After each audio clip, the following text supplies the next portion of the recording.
If it ain't NFL jock, just turn that shit off.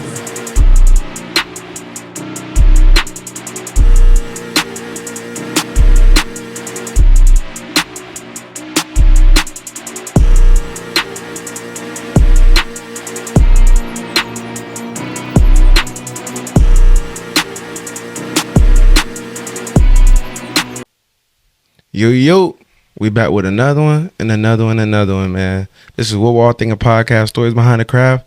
I got a special guest for y'all today. I heard her speak a lot of words of wisdom. She's a business owner. She like to take risks.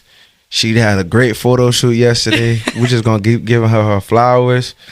So without further ado, man, go ahead and introduce yourself. Hi guys, my name is Kiana. I am a lash tech. Pretty much everything. I guess I'm a model. Might as well add that on there too. And I do have a perfume brand called Kimaje Cosmetics. We launched December 1st. So you guys need to check that out. It's kimaje.co on Instagram and all other platforms. Definitely. So how you feeling today, man? How's everything? How's the mental health? My mental health, honestly speaking, I feel like it can be better. I'm just being honest. I feel like it can be better. I go through these phases where it's just grind, and I kind of burn myself out. And so I feel like I'm at that point where I'm kind of getting burnt out right now. But something I need to learn is how to balance it. That's something that I'm really not good with right now.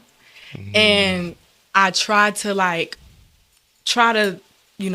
okay, I need to realize before I get to that point where I'm finna break down to be like, Kiana, you need to slow down, maybe take a few days. But truth be told, when you're an entrepreneur, you feel guilty for having those days where it's like, dang, let me rest. Because when I'm resting, I'm on my phone trying to create content, trying to edit, responding to people. So it's never really a rest thing. But I'm still kind of getting the groove of it, to be honest. Definitely. I feel that. I mean, especially like for me too, just doing what I do as this podcast, and you wear so many different hats. Just me doing what I'm doing, it takes a lot. Yeah. So it's like, for you, like, why do you feel that guilty likeness when it comes to it? Because I think somebody who daily grind, because they say as entrepreneurs, you don't know when your next paycheck comes.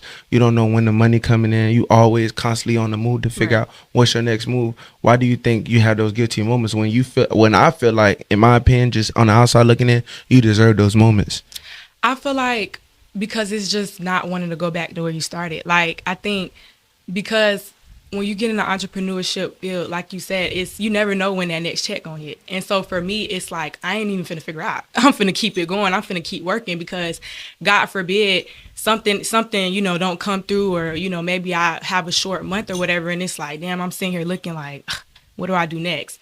I think, and that comes with a lot of mental health issues, stress. And that's just something with me being, I think I'm rolling on 2 years full-time entrepreneurship. I always been an entrepreneur ever since I was like maybe 16, 17 years old. But it was always part-time. But full-time is that's like a whole different ball game. Like you said, there is no every 2-week check.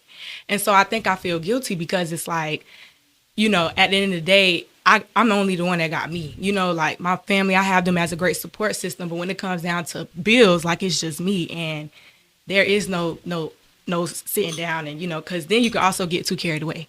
You could just be like, oh, well, I need this day, and then you're going to need this day. And it's like, well, dang, how many days you need? So in my head, I don't even want to give myself that room to even try to, slip up. But like I said, I need to learn balance because there is times where I do need to have those days. And that's why at one point in time, I was working 7 days a week. Like I was having clients Monday through Sunday. Like I'm talking about all hours of the night. I'm at my shop 10, 11, 12 in the morning. But I realized I'm like, can I at least set some type of boundaries to where I can get some sleep? So now I'm off Sundays and Mondays. So now I'm kind of weaning and kind of learning a little bit. So now on Sundays and Mondays, it's a non-negotiable for me. I'm off and I'm not responding to messages, Definitely. Yeah. That's crazy. I got them same days off too. I don't know why everybody got Sunday and Monday off. Well, Sunday because, if you Christian and you in the church, but Monday, I think Monday is just that, like, that's the new Sunday nowadays. Yeah, like, it is. Yeah. You just able to reach out and do what you need to do. Because, like, for me, I get the house to myself. my mom's at work, my brother's at school, my stepdad doing whatever he doing, and I just get that time to write in my journal, read, probably watch some TV, you know, do them essential things. I think, you know, us as entrepreneurs, we need that alone time. We do. Because it's like we interacting with people every single day, or responding to messages, or dealing with clients, or whatever we're doing. It's like, damn, when I get back to me, when I'm able to do what I need to do. Exactly. So I think Mondays are like very essential. Like without my Mondays, I don't know where I would be. What? Because, you know, Sundays I be trying to like go to church, and then I'm also, you know, I be trying to, like you say, with the healthy thing, it's like, okay, so now I'm in this run club that I joined, and then I be doing Pilates. So it's like Sunday I go to church, I go to the farmer's market. So that's not really a rest day, you know. So Mondays is my non-negotiable ride. Like I'm talking about in the house, on the couch all day. And that's something I had to set in stone, because at one point it wasn't even like that. But it's something I'm learning. And then in the future, sooner or later, I'm going to have these strict business hours where this is this time to this time. But I think it's all a work in progress, though. Definitely. So you in the lash business as well. So what is it? Because nowadays, because I never had a lash tech on my my podcast, and I always wanted to ask, like, that business is very lucrative. Well, I'm lying. I had Mocha Marie.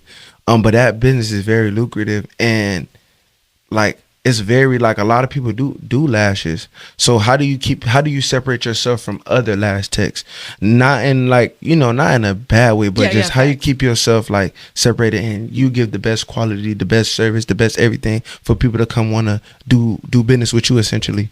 I think you got to study your components. I'm just going to keep it real. Like I think you have to study, not in a envious way, but like any other business, if Publix see, I don't know, whoever, Target doing something, they're trying to do, like, not a self-checkout is the thing. Like, not everywhere got self-checkout. I think for, you know, with lash, the industry, like you said, it could be very populated, but I feel like customer service is a big one. Like, you know, we hear all these stories, especially, you know, women where hairstylists, you know, canceling and things like that. So I think that alone sets you aside for standing. Once somebody book, they don't have to worry about being canceled on. They don't have to worry about being, you know, 30 minutes later, you know, you saying, oh, I'm sorry, I can't make it, you know. So that alone, I feel like, will set you aside. As well as, I think you just have to kind of continue and keep up with the trends and what girls like. And also, speaking, like I was saying this to my mom the other day, the business ain't just the business no more. Like, they want to see you. They want to see your life. They want to see everything. It's not just, I remember when I first started lashing back in 2021, I could just post a picture of a client I just did, and I'm getting bookings. Now, you got to do day in the life. You got to do get ready with me at my house. So my day's starting from when I wake up. And this thing got nothing to do with y'all booking for lashes. You get what I'm saying? So it's like, but I see a lot of lash techs were starting to do that, and I was bringing in clients. So it's like, oh, y'all want content. Y'all want to see me. And it's like, to a certain degree, I get it, because, you know, your clients want to feel like somewhat of, you know, a sense of togetherness. They want to feel like they're your friend, your homegirl. Or so your family. Like, yeah. So it's like, I think it's building that connection with them too. So it's, I guess you want to see me wake up out my bed with my bonnet on, washing my face, brushing my teeth. Like, you want to see all of that. So I think that's what keep me aside. I think I just kind of study what is going in, because truth be told, change is constant. And so I think you have to keep up with it. If these type of lashes in and these not, you got to do these. If volume in and these not, mega volume was in at one point where everybody had the big 25 mm's, you might not like them, but you got to do them, because that's what is bringing in the money right now. So I think that's what I do. I call it a market analysis, where pretty much I just kind of look at other lash techs that I, you know, my colleagues that I kind of look at and love their work, see what they're doing. Okay, this is the type of content you're doing. This is bringing you in. What kind of deals you got going? You know, like kind of seeing around that range what they're doing, and then I just see what works best for me, because at the end of the day, what she might be doing may not work for me. Like, it's to a certain point. Like, if you charging, I don't know, $40 flash sale, that might not work for me. Or if I'm doing that might not work for you. So it's just kind of seeing that. Definitely.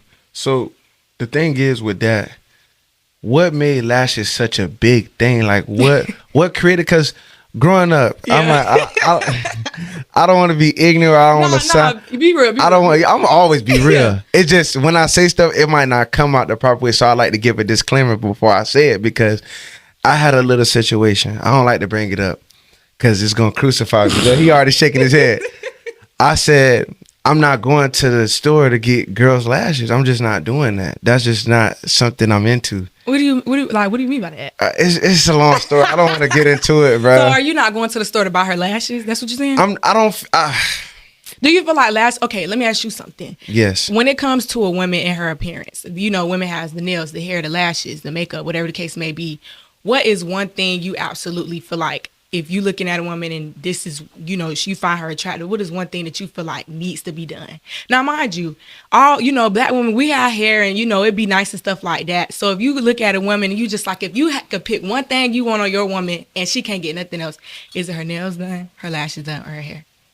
Nails and feet, that's a must. Yeah, that's typical. Because I don't, because your hair, I like natural hair. I don't care. Yeah, I feel like a lot of guys like that. Yeah, I don't like that weave and all that. I just never been that type of guy. I wonder why. Like, it's because it's just like, I want what God created you to be. I want you to be that. I feel like, me personally, this is me being personal. Yeah. I just feel like because I don't like makeup. You don't, yeah. I don't. Every dude I come across, they do not like makeup. Yeah, I just like that. I'd rather see the bumps on your face.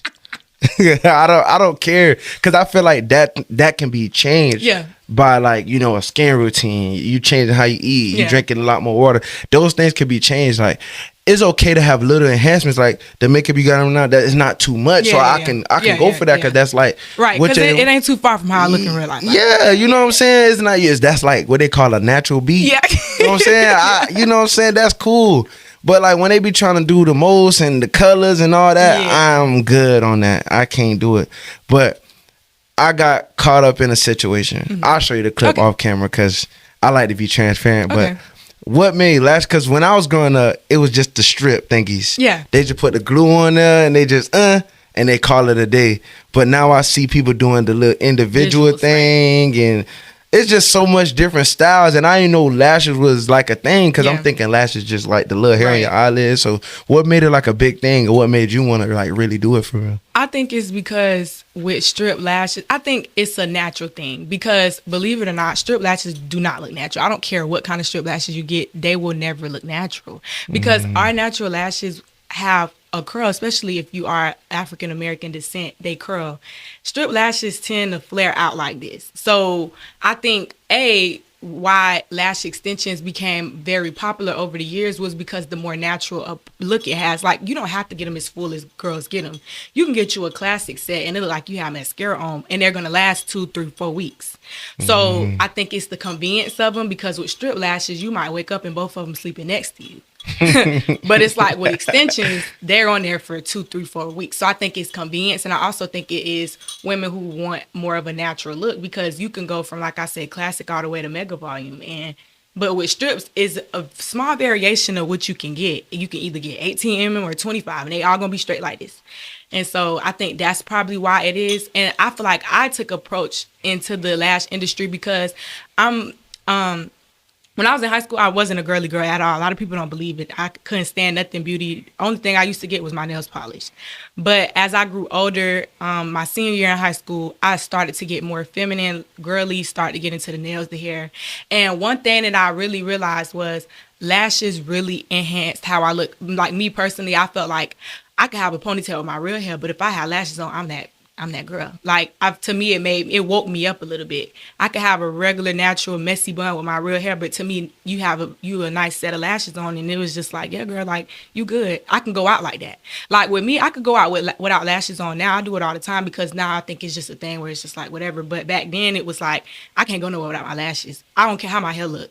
I could do me a bun or whatever the case may be, but my lashes need to be on. And so that's why I got into it because I had a love for it. Like I loved how lashes made a woman look. Like it enhanced it. Like I said, I went into the big ones, but it's like, I like the way it enhanced the woman's features on her eyes. And so that's why I got into it. And once I got into it and I seen that I really liked it and it took off the way it did, I was just like, oh yeah, this is what I'm doing. Yeah, because lashes do add a little. It do. It add a little touch. It could turn you from a 7, 8 to a 10 quick because it's like you said, it's just that enhancement. And I feel like it just like with the makeup, you can overdo it because it be some girls that be looking like they about to fly away. And then there be some girls that are like, okay, you know what you're doing, but like how do you determine like what styles you want to do, or you have them pick the styles, or do you give them like a consultation like, hey, I think these will look good on you, or you let them decide on what choices they make as far as like growing with you as their lash tech? decipher on what type of lashes they get, or they just pick their own? I think every lash tech have their own style, and I think I'm a big like firm. All my clients know this. If I have new clients and you DM me and you send me a picture that's not my style, I refer you to somebody else that I know for sure is gonna eat on those. Like for me, I think you find your style, because every lash tech, granted, it is the basis like structure on how to do them, but the type of lashes you use affect it. You know, everything, your glue, all of that. And so for me, is when you find your style and it seems as if every time you do a set, it come out the same, that's your style. And if somebody come to you and they want, like, you know, for all my girlies that love the real natural look, like, unfortunately, I'm just not the lash tech for them, because it's like, I really don't know how to do those. You know, when I came in the game, 25mm was a thing. And so all I know is dramatic. Now, have I altered my style based on the times? Because now, you know, a lot of women do like the more natural look. Yeah, but I can't give you the mascara look. Like, I just can't, because I'm gonna overdo it just a little bit. But it's like, I always tell people, like, go as a lash tech, everybody have their own style.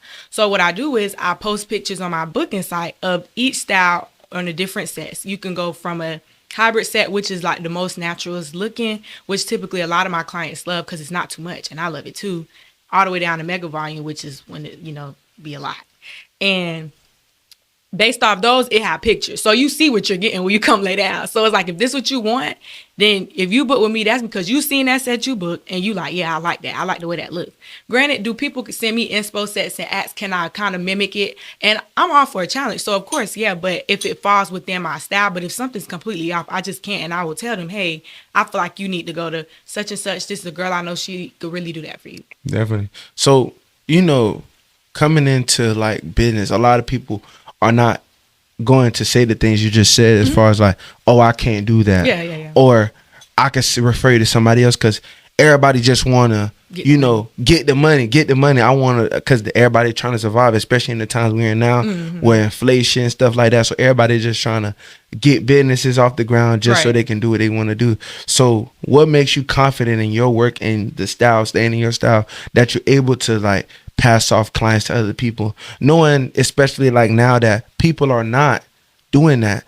So what made you want to be, you know, a helping hand and also like the solution to somebody's problem in a sense? I think it was just how many years I've been in it. This month on the 22nd makes 4 years I've been a lash tech. I think as I grow into it, you just see things, you encounter different situations. Sometimes I encountered a situation where I thought I could. Like when I first started, it was like, yeah, give me everything. I need what you need. Okay, I'm doing it.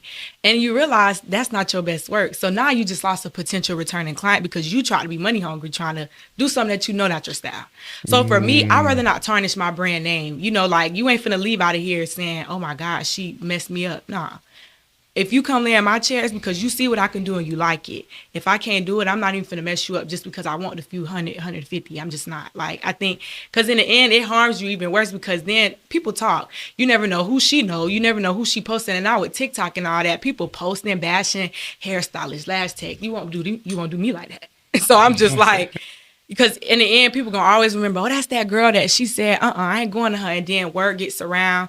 And, you know, Orlando is a small city. Everybody know everybody here. And it's I do a lot of women that's in the nightlife scene, too. So it's like, for me, if my client Joe bought a girl and you looking at her, you like, dang, her lashes messed up. It wasn't me. You get what I'm saying? I want my clients to be like, yeah, my lash tech is X, Y, and Z. Here her number. And that's how I get a lot of my people, too. Wow, that's great. So down the line, you do another business. Right. You say you're a landlord. Yeah. How was that process, and what made you want to get into owning your own home and letting people into your own home and stuff like that? 2023, me and my mom decided to purchase a house together, and at first it started off as a short-term renting business. So we were doing Airbnb, Vrbo, like booking.com, stuff like that. It was doing amazing. Like, I'm not gonna lie, it was doing amazing. It took off. It's a 3-bedroom, 2.5 bathroom townhome, garage, driveway, backyard. It was amazing. But it was a learning curve because it's HOA. So we didn't learn about that. We didn't really know what HOA meant for real. We thought we could kind of finagle it. You know, it caught up to us. Long story short, it just didn't work out for that. So we was like, okay, well, since we can't short-term rent, let's just do long-term leasing. Single family home, you know, get a family in here, charge them monthly rent. That's it, for a 12-month lease. Started to do that. And pretty much we've been doing that for the past, a year and a half, 2 years now, and we just Wow. have families in there. They whether they get a 11-month lease, 12-month lease, whatever the case may be. We do go out there every 3 months just to kind of check, make sure like the house isn't burning to the ground, making sure the AC is, everything is good. I do my 3-month checks or whatever the case may be. Me and my mama alternate. But other than that, that's kind of how we got into it. It started off as like a short-term renting investment, and it ended up being a long-term investment. And we wasn't really ready for the curveball, because with short-term renting, you get that fast money. You can, with Airbnb, you can get 3-4 bookings in a week, and that's easily $2,000-$3,000 in 1 week. So it kind of did slow us down a little bit, because now you go from making 1 month's rent in a week to now you're just making that in a month. So it was a big change for us. I'm not gonna lie, I'd be sitting here lying if I said it wasn't a change. It was a very big change, but I think everything in the end has a silver lining to it. And I think the reason why we are doing long-term leasing, maybe in the end, we're keeping the house is going to increase in value. Then when we sell it, we might make a humongous profit. Right. So that's how we got into that. And, still just holding on to that, or whatever the case may be. Wow. So what made you so driven, goal driven? Because that's going to get into my next segment. Because, like I said, I really like what you said on the podcast with Trey. So I want to get into a couple of those topics and really like deep dive into what in your thought process or how you feel about certain things. But to scale back a little bit, what made you so goal driven to want to be full entrepreneur? Because a lot of people talk the talk. A lot of people can't walk the walk, Facts. essentially. So what made you, especially going into business with your mom and doing stuff that you do, what made you really want to be like, okay, I'm going to put this to my mind and I'm going to just run at it? What made you want to do it for real? So I grew up in a single parent household with just my mom. My mom was a teen parent. She had me at 14 years old. So me and my mom practically grew up together. Right. So I think, my dad, we had our issues in the beginning. Now we have an amazing relationship. If you're watching this, I love you, Daddy. But before, it was kind of a little rocky.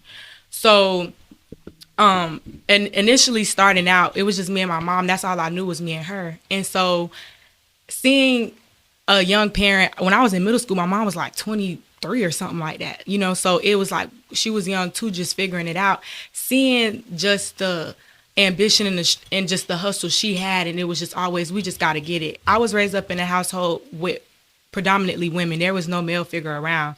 And, it's a toxic way. Now that I get older and I'm mature, Black parents, they do teach, especially if they have a daughter, it's kind of toxic what they're teaching us. And I'm just being 100. Like, our parents are teaching us as a Black woman, you don't need no man. Go to school, get this money, forget it. You get what I'm saying? Like, that was all that's all that was instilled in my head. So as I'm in school, it's just, that's the motto. I'm going to school, I'm getting money, I'm going to school, forget these dudes. Like, this is what it is. And just seeing like how my mom was back then, where it was just like always grind, go, and just struggling. It was just like, for me, I'm like, this can't be what it's going to be. Once I have control of my own court, it's not going to be this. Like, my biggest goal in life is to really literally give back everything to my mom times 10. My whole family, really, to be honest, because growing up in Richmond Heights, Florida, like, it was very closed off, and it was very like everybody know everybody. Nobody really makes it out over there. And so I took every opportunity to do what I can to go. Like, my mom, she likes to call me an opportunist in a good way, because when you hear the word opportunist, everybody think negative. They think you trying to leech. But me, I look at opportunist in a good way, because I utilize my resources. That's what you're supposed to do. If Correct. you have resources, utilize them. Nobody's saying leeching off somebody, but take what you can learn from somebody else and apply it to your life and go with it. So that's what I was big on that. Somebody was having a free something, I was there. Somebody had a marketing event, I was there. Somebody was like, anything. I even took advantage of free college. When I was in high school, I was dual enrolled with Valencia, and I graduated with my associates and high school at the same time, because it was free. My mom like, they doing it, just do it. Dual enrollment gonna do it every time. But some people, they don't take advantage of that, but it's free. So it was like, for me, it's like, why not? I'm finna take every resource I can. And so that's what made me so hungry, so driven. I think it's just seeing what all my family went through and just really being counted out a lot of the times. Like, I'm just like, nah, like, especially, like when I do have both sides of my mom and my dad's side, like, that was a lot growing up. And, parents, they had a thing going on when it's like not a one household. And so it was certain things I felt like, to a certain point, I felt like I had to prove myself. Like, I had to prove myself, like, I am enough. I am worthy. I am this. And now it just gets to a point where when I get older, now it's just, what I like. I feel like I'm somebody, I call myself delusional. I see myself doing certain things that I can't even see yet, but that's how I know I'm gonna achieve it. Me, I never see myself living in the hood like full time. I never see myself like being, just limiting myself because of what's in front of me. I be saying stuff that I don't even know how gonna happen now, but I'm gonna do it. So it's just like I always say, I'm a 5 first class to Tokyo. I don't know how I'm gonna get there, but I'm gonna get there. And to me, that's what makes me keep going. I just know I can't live an average life. I don't know what it was, but God always instilled in me, you could do better. And I always tell my friends that. I think especially like us in the black community, because I don't like putting race or color on certain things, because it just, I feel like we all human at the end of the day. We all go kind of through the same thing, but I just feel like us in the black community, we got it a little bit harder than most, because we gotta, like you said, grow up earlier and just always gotta constantly prove ourselves to ourselves and to others, because every day we gotta wake up, because like you said, when we have those moments, we get those guilty moments like, oh, I'm not doing enough, but really you've been running 10 miles an hour every single time. It's like, damn, am I doing enough? Am I worthy? This, that, and the third. And you got to constantly be that cheerleader for yourself. Exactly. And be like, hey, I got to keep on going, because at the end of the day, like you said, if it ain't me, who? And I could say, like, black families, I think we, as a whole, we could do better with that. Like, I think black families kind of make you feel a little guilty, too. I think they play into that because they don't want you to do what they did. That's like their biggest thing. I want your life to be better than mine. So they kind of instill a lot of their PTSD on you as the child or the offspring or whatever. And so now it's like, Facts. I don't want you to do this. Like my mom, she, we joke about it now, but my mom being a teen parent, that was PTSD for her. Like, I mean, I turned out, amazing now, but it's like back then wasn't nothing funny. So it's like now when I was around her age, when she got pregnant with me, it was like full on, like putting her, trauma on me, like, you better not, you better not, you better not. And to a certain degree, I mean, I appreciate her for that, but to a certain degree, I could see how that could be very, like, it could cause, like, a lot of mental, problems, because it's like, oh, my God, like, everybody's, like, looking at me. Oh, my God, everything is on my shoulders right now. And so I think just black families could do a better job with just having that support. Like, you're doing good. Take it day by day. Like, I rarely hear that. You know what, you're doing good. Take it day by day. I mean, I hear it now, but just other people, like I have a best friend right now. She go to Notre Dame and, trying to be in law school. And, like, I make sure I be the one to tell her, you're doing amazing. Like, take it day by day. It's okay. Because I don't know if she hear that from her parents, Right. So I think that's important. So also, yeah, you want somebody to keep going, but you also want to acknowledge, the progress. I think that's important. I think what you said is very important, just being there, because going into mental health, you need a good supporting cast around you. And even those moments, because I always say, like, those moments where they put their PTSD on you, that creates the person you are today. Exactly. Because now it's like, okay, even though it did get on my nerves, even though it is traumatizing, it steered me away from all the negative stuff or the temptation, because it's like, that's like the part. It's like, okay, I'm dealing with somebody and they trying to do something they ain't got no business doing. Hey, this ain't that type. I'm focused. You know what I'm saying? Right. So it's like, it kind of is like a yin and yang type of thing in your brain. I agree. So let's switch gears a little bit. So, every guy and every woman, when they get on pod, they talk about, relationships and stuff like that. Yeah. And I kind of implement that in my repertoire of stuff. Okay. And you said a lot of things, and I really want to touch in on, because my mom was a single mother at a point, and we always touch on that. My mom always was the man and the woman. So for you, because when I talk to my males, because I'm with the boys all the time, but I always fight for the girls as well, like I always say. And it's like, they say, when a female of your stature comes around, you have something to offer. Because men always say, I got all I can offer. I need a female that can match that. Right.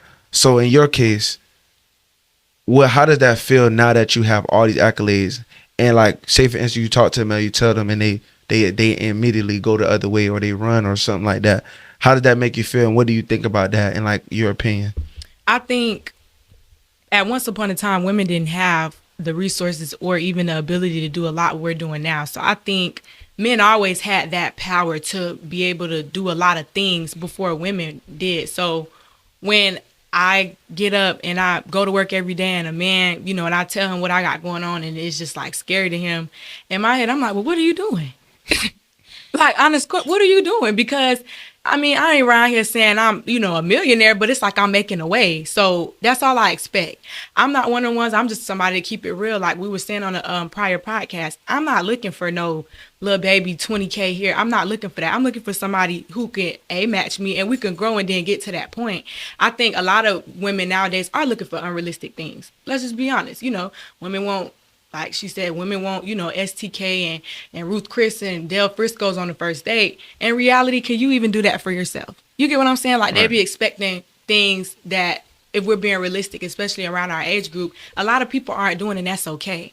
I think for me, I'm not looking for it. What I have going on might be intimidating, but I feel like if a man is confident in himself and knowing what he got going on, it don't matter.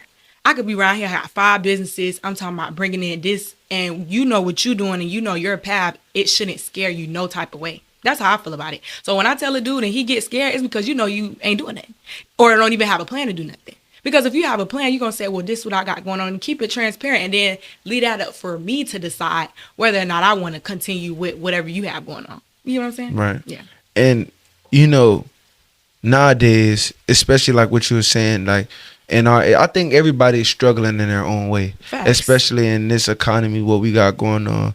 And, you know, us males, because I be watching a lot of pods, and they be talking about how, you know, we try to flex for females, or we try to build us up to be a certain way to impress females. Mm-hmm. So has there been a thing where, and I don't want you to call nobody out, I just want to see if you got like a prior incident to where it's like somebody was who it wasn't who you thought they was.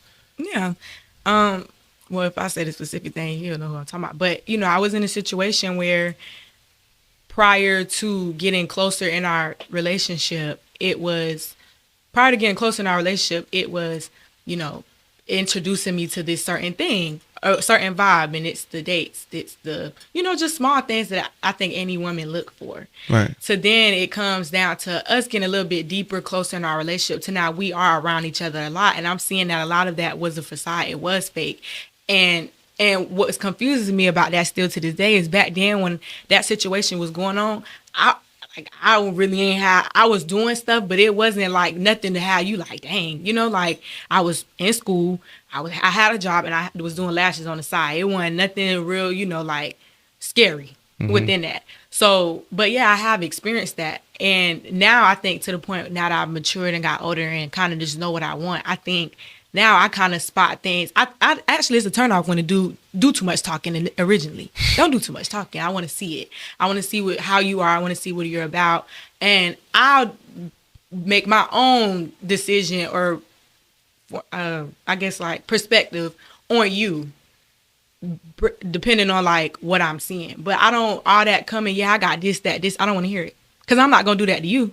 I'm going to come and we finna talk about us. I'm not finna talk about what I have. Now, if you want to know what I do, that's fine. Because those screening questions, like first time I meet a dude, you know, hey, how you doing? What's your name? Okay, how old are you? Cool. I do put the height in there because I am a little tall. I'm 5'7", so I can't, yeah. And then I also ask, I'll be like, so what do you do? That's a screening question for me because off rip, depending on the answer, it might not even get further than that. You know, if you saying you in the streets, it's a no. Sorry. But if you say you have a job, you in school, you doing something, okay, to be continued. So then it's further things. So now let's talk about us, you know, where you from, background, stuff like that. And then from then on, things should be continued in the first date. That's how my process goes. Then it's on a date, I'm getting this physical connection with you, and I'm able to look at you. Because I have a real good thing of reading somebody when they lying. Like, because all you got to do, especially as a woman, if I stare at you too long enough and I'm listening, like guys will kind of start tripping up on their words. And I'm a great listener. So when a guy's sitting here explaining himself and I'm listening, I'm notating everything in my head. If you go back and say some stuff, I'm like, nah, that's not what you said before. So that's how you catch me a lot. But I listen to what you got to say. And then if I'm feeling the first date, if the vibes was vibing, okay. To be continued. I feel like, you know, all women have that Inspector Gadget in them. They do. Y'all can tell anything, because it was like I said, I do a lot of research, a lot of pause, and women say they could tell the based off your body language, or if you change a routine, or like. Oh, the routine is big. I'm telling you, guys are super simple. I don't think guys realize how simple they are. They're super simple. So guys really don't like change for real, not like women. So it's like with guys, that's why guys don't play about their hair. Like if I've got brothers, I got homeboys, guys don't play about their hair. Like I thought women don't play about their hair. No, guys, they don't play about their hair. Like they going to their same girl who retwist, lock them up, wick them up. They going to that same girl. Us women. Hold on. I know you're enjoying the video, but I got one quick message for you. Struggling to find balance, struggling with mental health, struggling with your path. I got the perfect guide for you. My ebook down in the link below. Click the link and get your copy today. And we go through hairstylists, 20 hairstylists in a month if we have to. It's like we're okay with change. So when it comes down to a guy, it's like if you have this routine and you come home at 9 p.m. every night, you come in, you give me a hug, we talk, then you go in there, take a shower, and then eat. One day you come in there at 9 and you don't come give me a hug, something wrong with you. And a guy perspective would be like, probably, I don't know, I just wasn't feeling there. Maybe I'm just super tired. I'm just trying to get to the shower. But to us, a woman, you being different. Why you changing up the routine? Because sometimes it just be like, bro, we want to vibe. Like, we had a long day. Because for me, because I'm an Aquarius. I don't know what you're I'm a Libra. Oh. Oh. What's wrong with that? What's wrong with that? Libras are different. Isn't it different in a good way? No. Honestly speaking, I know my sign ain't the best. I know they got some bad stuff behind them, but I be liking to know what people experience, because I don't experience a lot of Libras. Don't get me wrong. I'm gonna say this for the record. I love Libras. Okay. I don't have no problem with Libras. Libras are one of my favorite signs. Okay. I just, yeah. Because I feel like, with Libras, y'all are, because I don't want to put you on the box. No, but it's okay. But since you said that, I have to put you in the box with your team, with the balance, with the beam balance. Yeah. Y'all are very smart, very intuitive, but y'all get in your head a lot. Yeah, so now when you say he didn't give me a hug, you probably thinking he was with that bitch, or he was doing something he had no business doing. He was texting that girl. He was doing this. All these things in that one thing, just because he probably got off her work. He was tired. He didn't really. But it's like, in my head, you be tired every day. What made this day different? Just working, like, or it's like, it just had a rough day, or like, for me, like, I be in my head too, so it's like, I be thinking about past stuff that go through my head, or I be stressing about something. So he probably had a stressful day. How he gonna, please the woman, in a sense. Yeah, that's true. I feel like then that's what communication come about, because Libras were very communicative. So I think if you let me know, very communicative, yeah, we are. overly communicative. Yeah, but it's so funny though, because Aquarius are too. But I think one thing I could say about Aquarius men that I realize is that y'all not really in tune with them. It could be emotionalist. Like, do you feel like that? Yes, I'm very emotional. Yeah, I don't think. Yeah, that's. Not, I don't do the kissing in public, holding hands in public. Yeah. I don't really do that. So do you like the person? It's not about not liking the person. It's just I'm not like behind closed doors. I'm more like. So is you embarrassed? Like, why? It's not about being embarrassed. It's just more so like I'm like, all right. I don't know. I just never been. I guess I never been an ushy gushy type, like how I seen on Instagram. Like growing up, you remember like the meme couples, they used to be like. I just never been that. I guess because I wouldn't say I never seen it, but it just never been me. Yeah. In my person, like even with my mom be like, you need to be a little bit more. It's just like, but that's just not me. And on the other hand, other people be like, well, that's how I am. And it's just like, I don't know. Yeah. Because I talked to an Aquarius guy before. The chemistry was amazing. It was just the only thing was just that he literally, I used to question, like, do you like me? And I'm it's like, and I get in my head. So it's just like, what's going on? Like, it was never really like, I used to never seem like I could get that soft side out of him. And it's just like, why are you trying to be hard? Like, trying to treat me like a soldier? Cause we gotta make sure you're ready for war. I always tell people when you're dealing with Aquarius, you got to be ready for the roller coaster. Cause we gonna put you through the roller coaster, but at the end of the day, that's cause we really mess with you. If we automatically give you that soft side, we gonna feel like you gonna stab us in the back. Cause I don't want to get stabbed in the back no more. That's why I always say, like, now I'm a villain. Cause once you do get that soft side, it's hard to close it off.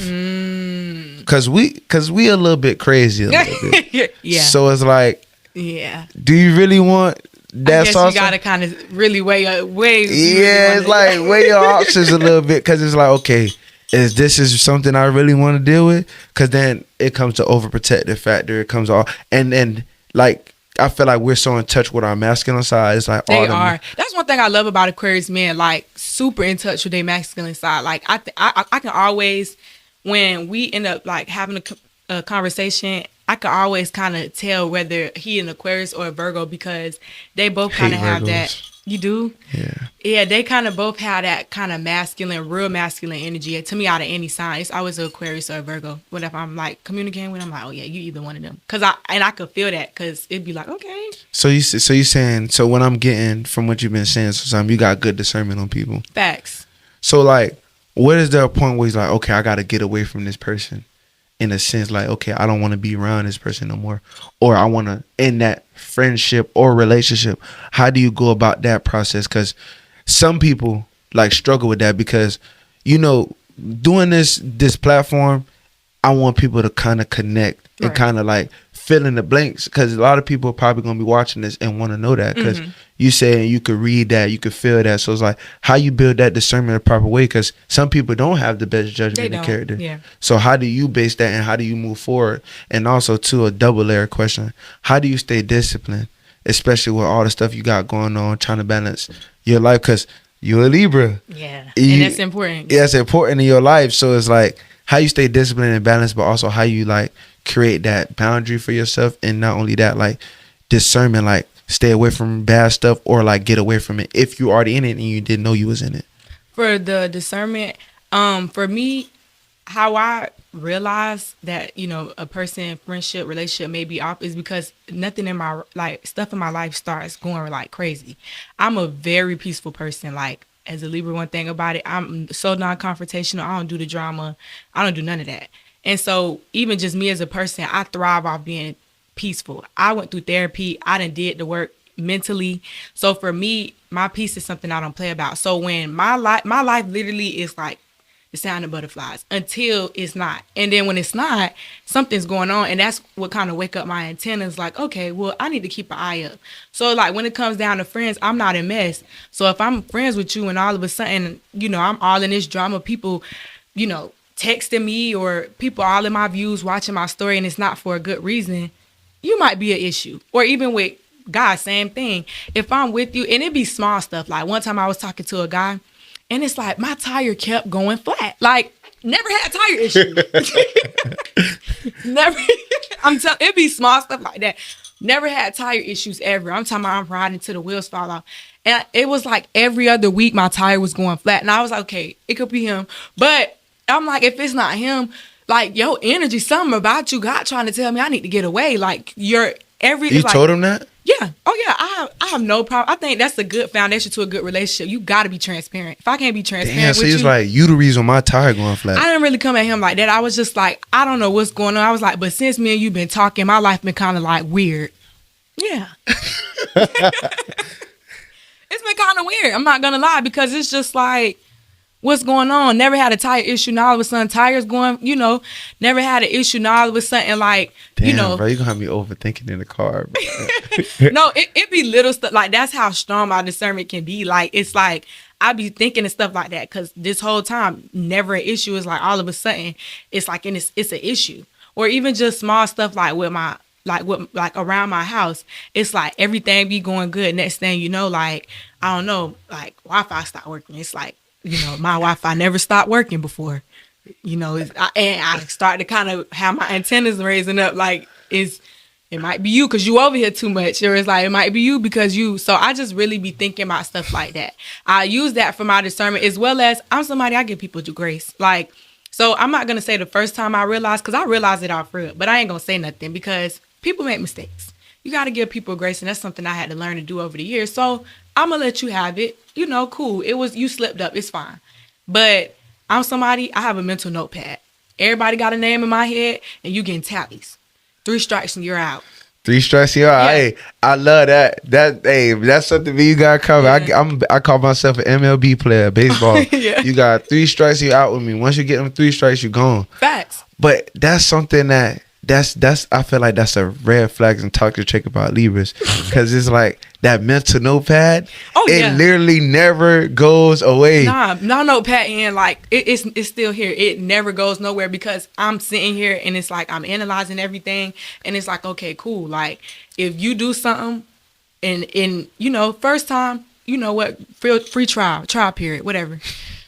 Then it's like first time and it's like you did it again. Now you're getting a tally. And to me, the reason why I do that is because once I cut or leave somebody alone, I don't double back. I don't double back on nothing. No friends, no relationships, because first off, as a Libra, you know we indecisive. I can't make a decision to save my life. But when I do make a decision, it's because that's it.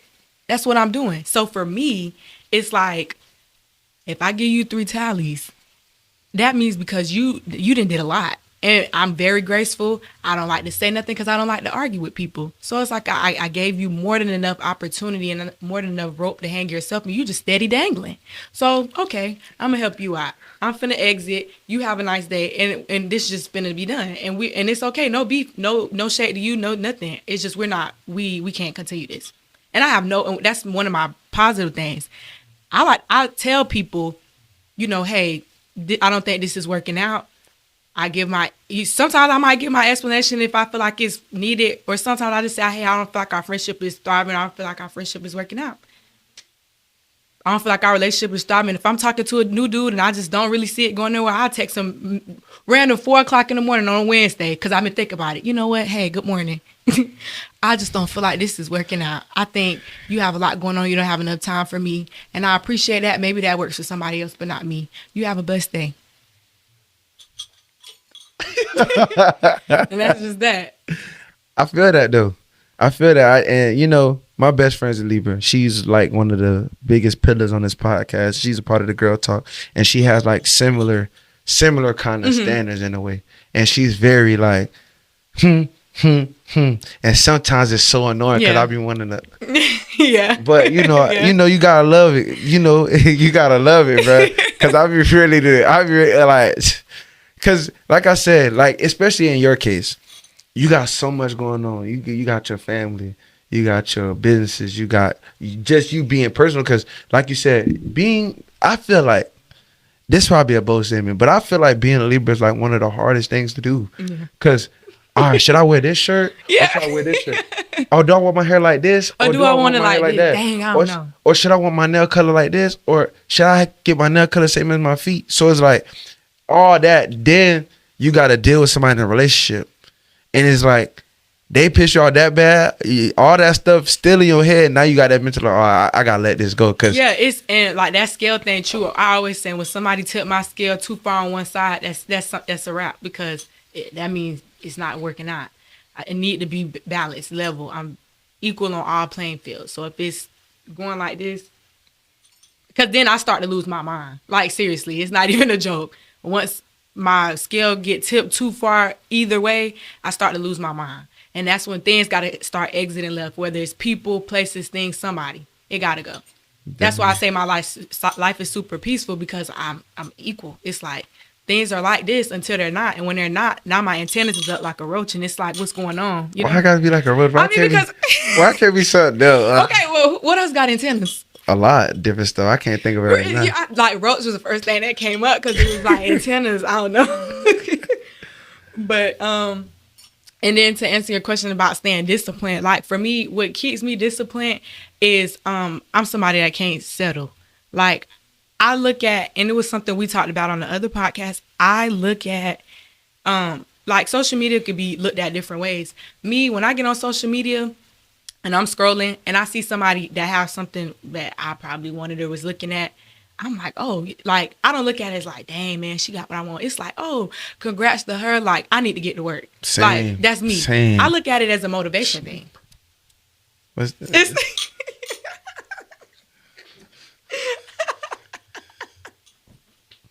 Yeah, because it's like, and that's what keep me disciplined. Now, don't get me wrong. It wasn't an easy transition from being at work. When I was working a 9 to 5, it was hard schedule. I kind of knew what my day to day was going to be. When I first, like my first maybe 4 months in entrepreneurship, I'm not gonna lie, my days was everywhere. I was waking up at 1 o'clock in the afternoon. I wasn't doing nothing, was just walking around looking crazy. I wasn't really doing anything. I think I got a hold of it. To now I wake up 8:30, 9 o'clock every day. To a certain degree, people get into entrepreneurship for the flexibility, but you kind of got to create some type of stability. Like you have to, because if not, you're going to be all over the place. And for me, it was like, yeah, I don't have a 9 to 5, but I do need to somewhat kind of treat my life as like structured. So I'm waking up, I do work out, whether it's Pilates or I go to the gym or I go to the run club. Then it's like, if I don't have clients between 9 to 5 or whatever the case may be, if I don't have no clients within that window, I'm doing something on my phone pertaining to lashes, whether that's editing videos, thinking of a deal, updating my booking site, something. And then in the nighttime, I always close it off at 7 o'clock. That's it. That's my time. So that's how I do my discipline, really. I just look at the things and the people and the places that I want to be and with. And then I also just think of, like, I don't want to have to like fall too short and then be looking crazy, because that's the last thing you want to do as an entrepreneur. You don't want to catch on too late. So I think for me, when I do realize that it's a slow month, because then this is something that get on my nerves too.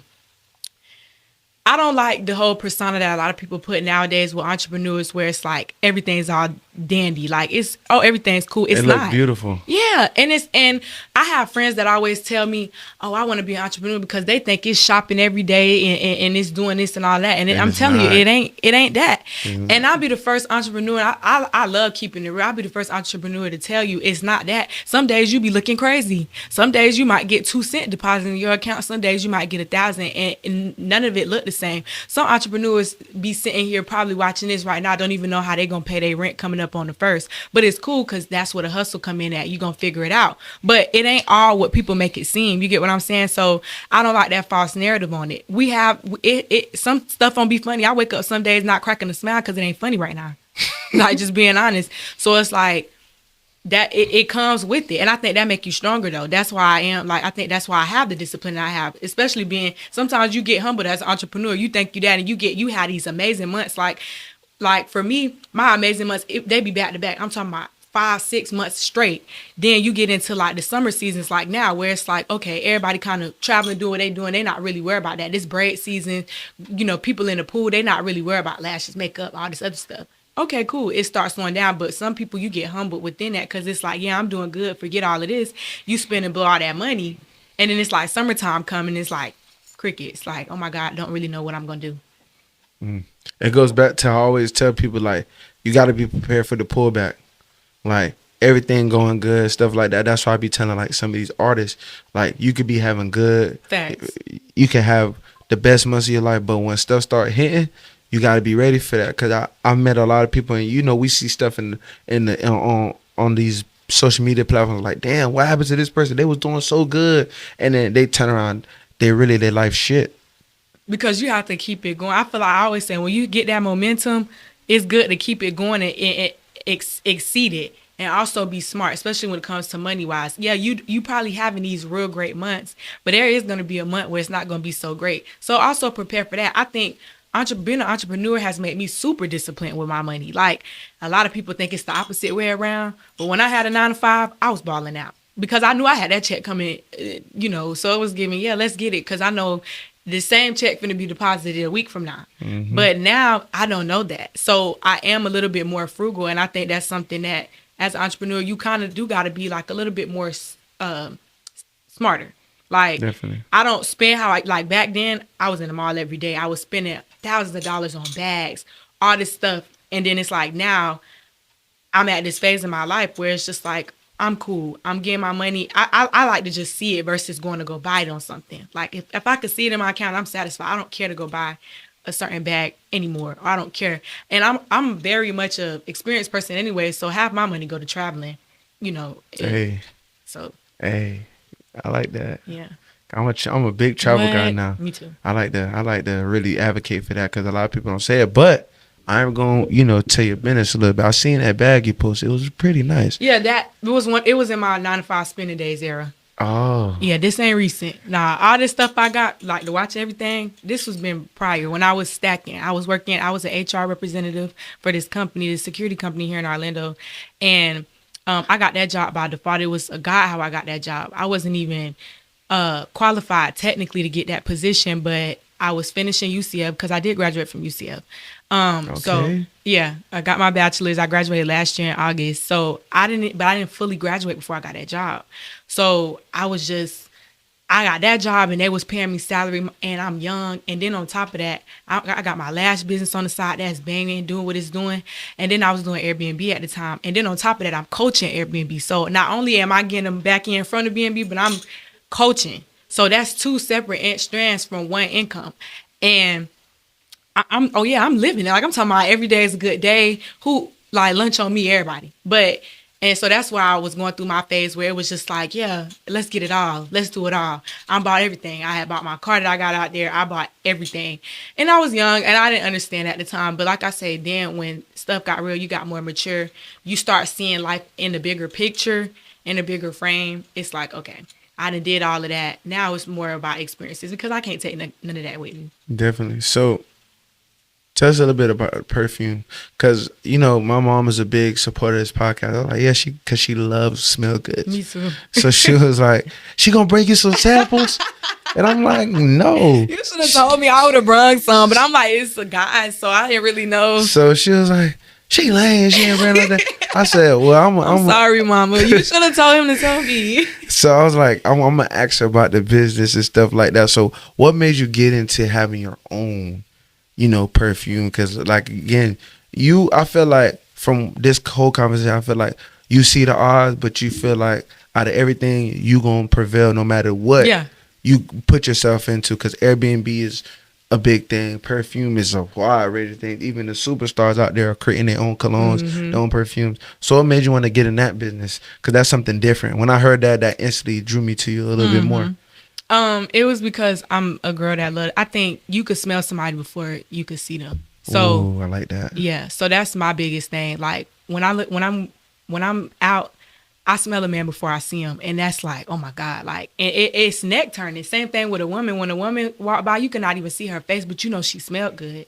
So for me, it's like I always love to be that person. They be like, dang, what do you have on? So I was a big perfume person. Like I go to the mall just to buy perfume, spending $150, $200 on perfumes, and I would run through the bottle in like 2 weeks.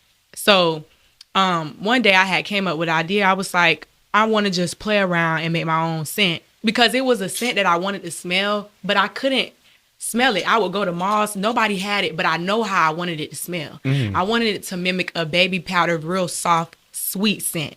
So I'm just like, I can't really, nothing's getting closer to it. They was telling me to do Dolce & Gabbana light blue, but I'm like, that's not really how I want. So I was like, I'm finna mix some stuff up and try to make my own, because it's this smell that I want to smell and I can't smell it nowhere else.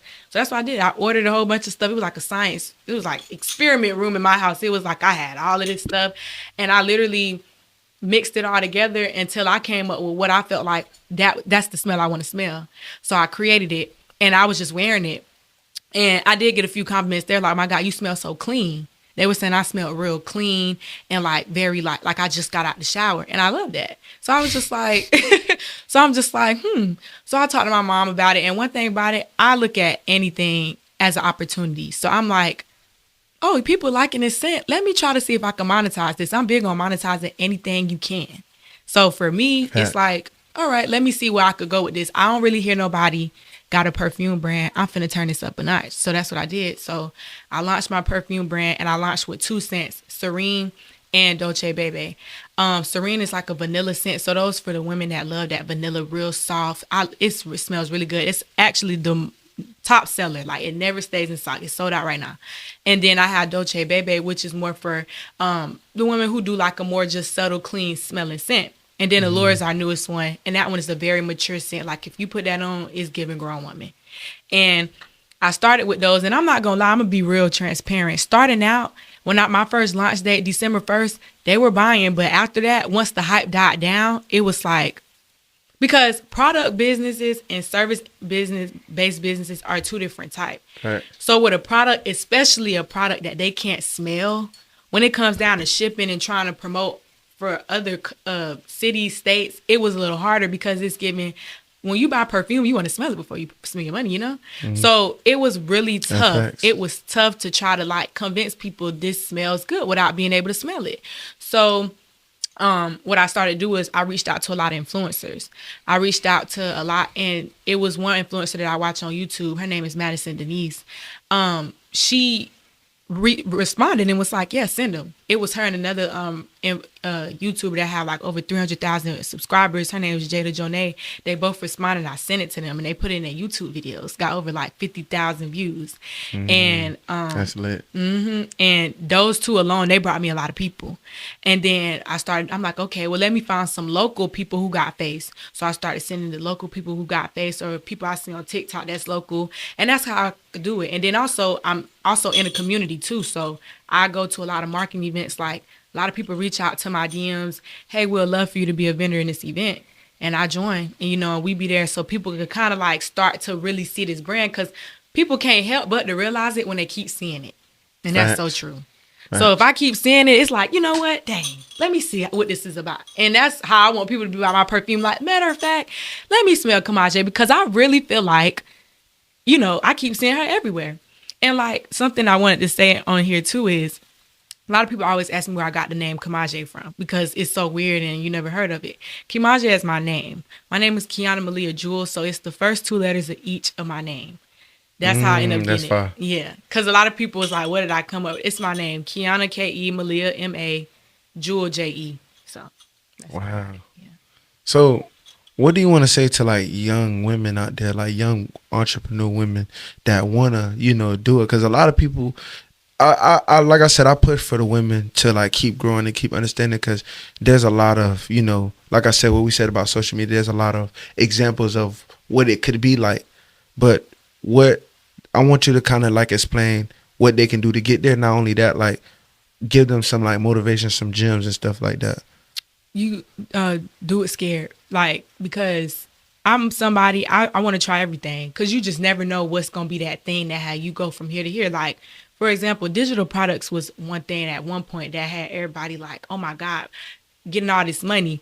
And a lot of people look at it like, what? Selling an ebook, like what? But trust me, I love it. Yeah, get on it. Like, do it. Like, I have friends, they be like, I want to start, like my sister, she probably gonna watch this. Like, she want to start, she had this hair growth oil that she want to start selling.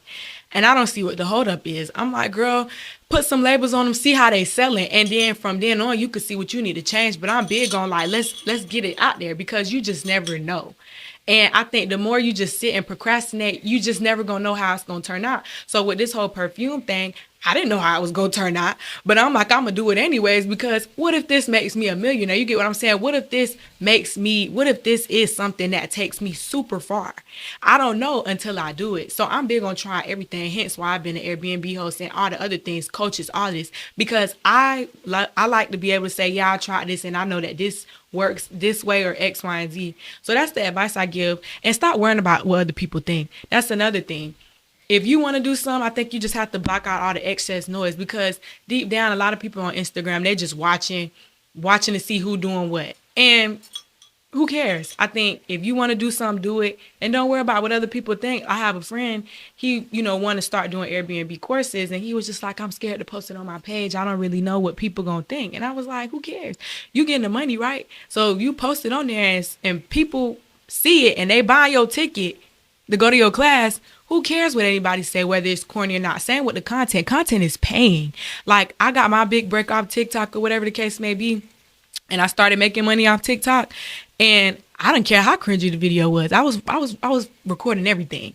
I was somebody, I used to be so scared to record in my life, because at some kind of I had like, and my friends told me this about me that I didn't know. I have kind of a mysteriousness about me from the outside looking in. A lot of people really don't know what I have going on or what I have to say. Like, honestly speaking, Trey put me on his podcast. That opened a lot of people's eyes up to me. I always tell him I thank him for that, because a lot of people, they didn't know that I had a lot to say. They don't know that I am this well spoken and that I do have good advice, because I was just always like over here in the corner, like, hey girl. But now it's like, now I'm having things to say, people are looking. And so I think, just in general, like going all the way back to what I'm saying, just do it and post that content. I think, yeah, that, like I said, just hearing what you had to say on the platform with Trey, it kind of, like I said, just opened my eyes. I was like, yeah, I got to sit down and talk to her and see. Because, when you're doing a group setting, everybody has their opinions, everybody get to talk, but some people just, stick out in a sense, and you're just like, I want to hear more of what that person has to say. Go wide, Ryan. I want to hear more of what that person got to say, because I feel like that person wants to say what they want to say, but it's holding back a little bit. I felt like he was holding back a lot. I'm not gonna lie. I didn't want to really say much because I feel like I could have really went, but with 3 women being on there, very opinionated women, it was great. I didn't want to take the time up because I know how I go. I get to going and it's like, sorry. But also it was a thing where it's just like, the conversation, I knew we was pressed for time, so it was like I was trying to keep things short because it was 3 of us and a lot of us had very lengthy responses.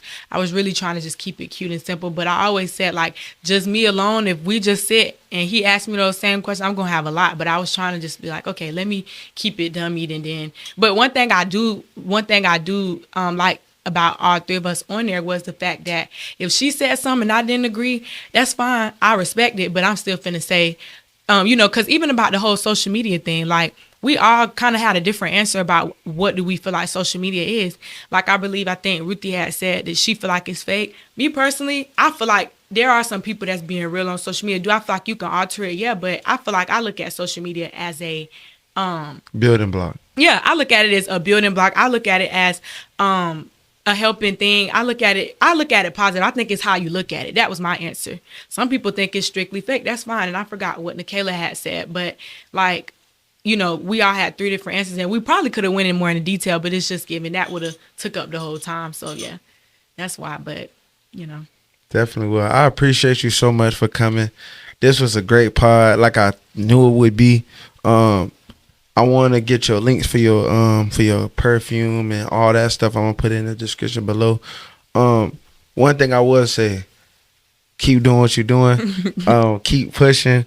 But shout out to you for real. Like, this was great for me. Yeah, I want to give you your flowers too. I watched your podcast episode with Trey, and like I said, I really liked it. I love what you had to say, because when you were saying how you started it and then you helped others along the way, a lot of people not doing that now. You get what I'm saying? I can't stand that. Like, you didn't see them as no type of threat. Like, it was like, no, like, this what you should do. And when you were saying that, I'm just like, wow, like, that's so real, because especially being from the same city as other people and they trying to do what you trying to do. Right. Like, when it came down to Airbnb, a lot of people weren't doing that, here, especially like within our community. So a lot of people was texting me and asking me, and at first I wasn't charging nothing. I was telling them. And so I remember getting a lot of messages like, oh my God, thank you so much. I didn't even know that it could be that easy to start up. So when you said that, it was just like, that's real. And I really wanted to give you your flowers for that, as well as just how long you've been doing. Like I said, I started to watch all of the episodes. And I think one thing about your podcast that I absolutely admire is the authenticity of it all. Like, it just seems super like lax. Cause when I was, when you had texted me, I was like, dang, like, I don't really know what's finna, I don't really know. But my mom was just like, she watched the preview video. She was like, I mean, it just looked like it's authentic. Like, it's just a regular conversation. I was like, you know what, you right. Oh, your mom watched this? Shout out to mom. Tell her, hey, if you watch this, mom do this, I appreciate it, man, for real. Yeah. Because, going in a space that, like you were saying, like, I came into this space doing it scared. Like, I was like, okay, what is it going to do? How am I going to go about it? And I'm like, damn, let me figure this out in a sense to where it's like, okay, let me do it. And, I like to bring people on to tell their stories, and especially like me being interested in what I do is like, okay, bet, let me put more people on and let them explain, like, hey, okay, this is what I want. This is what story I want to tell. I want you to tell, like, the struggles you've been through. I want you to tell, like, okay, how did I get through these loops, or how did I deal with this person, or whatever the case may be. I just wanted to touch on every single, limit. And like I said, I've been watching podcasts since I was younger, and a lot of people didn't understand that. So I was just like, okay, bet, let me tap in and really dive in, and because there's people out there. I feel like everybody have a story to tell. Facts. In a sense, and this is something that never left me. No matter how many times I wanted to drop it, it never left me. But that's what I was saying. Podcasts just now became like, now it's like everybody, oh my God, podcasts. But back then when you say you started, it wasn't that. So that at any point, you was just like, dang, like I don't really know, because it's like, ain't nobody really, well, nobody really, like when it came down to podcasts, to me, it used to just give like, okay, but now it's taken to a whole nother level. And so going through that, you never not one time, how did you remain that still headstrong about just doing it no matter what? Damn, if we was off camera, I would have gave you a different answer. But I can't tell you like that, because then everybody gonna be talking shit. Ooh. I just always believed in myself, essentially, to give you like a proper answer, because I knew a lot of people, and I came into it kind of cocky. And like you said, entrepreneurship will humble you, or like being a content creator will humble you. So I came into like, oh, I'm gonna blow up quick. I know this person, I know that person, I know this person. I'm gonna get this person on my show, and I'm gonna blow up. And then once it didn't go the way I wanted to go, I was like, okay, we got a problem here. We got to figure this out. And then it's just like doing your homework and trying new things and just constantly being yourself. Like, I'm going through another season. I'm going to go through another season with this, that I have to continuously stay who I am and continuously bring people on, or just continuously like try to figure out. And like I say, I know we've been talking about Trey a lot. He been a big advocate for me and helping me throughout this process, because we be bouncing off ideas off each other. When he told me he was going to sit down with you, I was like, bro, that's a great idea, because I'm finna do that too. So with just having people around you that constantly, like me and my mom, just like how you and your mom is, me and my mom are the same way. She's like somebody that I always have that conversation with, like, how you feel about this? When we go out to eat, sit down, hey, what you think I need to do better? Like, I'm always in for I'm tripping. I'm always in for the criticism. Right. There you go. That's the word. Sorry, y'all. The criticism. And it's like, I realized that I was him, that I knew what I was doing. A lot of people like, damn, like, I like the way you interview. I like the way you talk. Yeah. I like the way you ask questions. I like all this stuff. And to hear like somebody who don't know me, been watching videos and actually understand it, that's just something that keeps me going as well. It's like, okay, I know I'm doing the right thing. I just got to keep on pushing. Yeah, because I think you just ask stuff that be like, I think to a certain degree don't feel too staged and just too like, it's like, okay, well, since this, and then, how the conversation go, it went smoothly. I think it was kind of like, I knew the way the conversation was going, it was like the question you was asking, I was like, that's like perfect question, because it was leading into that loose, like smoothly. Is a word, fluid. So yeah, it's just, me personally, I just always try to like, that's why I don't do note cards no more, because I keep it authentic. Even if I mess up, I'm okay with like, messing up, because at the end of the day, people always say like, I do YouTube University, so it's like I watch and they always say like, if you're being authentic, people can smell it. If you're being fake, people can smell it too. So it's like, I always try to be myself, and I'm not the biggest Kai Cenat fan. But just how he is when he sees all the people that we watched growing up, it's like, I'd be the same way. Like, I'd be the same way. Like, and I wasn't into a lot of stuff a lot of people are into. So it's like, I'm always been different. So like, me doing this kind of made me look bad in a sense too, but I was okay with it, because like, it helped me learn in a sense. Like, because a lot of people was like, you don't know who this person is? I was like, bro, I was watching Nickelodeon, Disney Channel, and ESPN. I didn't really care about what was going on around me, because I was kind of in my own world.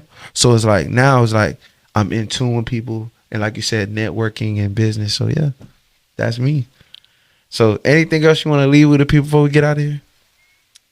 Y'all just make sure y'all follow me. ElegantEyes.co for the lashes, Kamaje.co for the perfume. Definitely. Well, shout out to her for coming through. Like I said, this was a great pod. She kind of grilled me at the end, but I like that. Yeah, because I be liking to flip it back on them. It's like, okay, you say, ask me questions. Now I got questions for you. I think that's why I watched it too, because I'm like, I'm gonna ask you some questions at the end. I mean, I'm always down to answer questions, and people be like, oh, why? I'm like, they be scared. I guess they scared to ask me questions. But like I said, I'm an open book. If anybody has any questions, they can always ask me. But yeah, man, shout out to her. This road to 5,000 subscribers, road to 2 million. We getting so close. We almost at the door. We just gotta keep pushing. But shout out to her. Y'all go tune into what she got going on. I'm gonna try to buy some perfume for my mom so she can smell it, so she can get it. You know what I'm saying? But shout out to y'all. This is What We're All Thinking podcast, Story from the Craft. We out. Peace.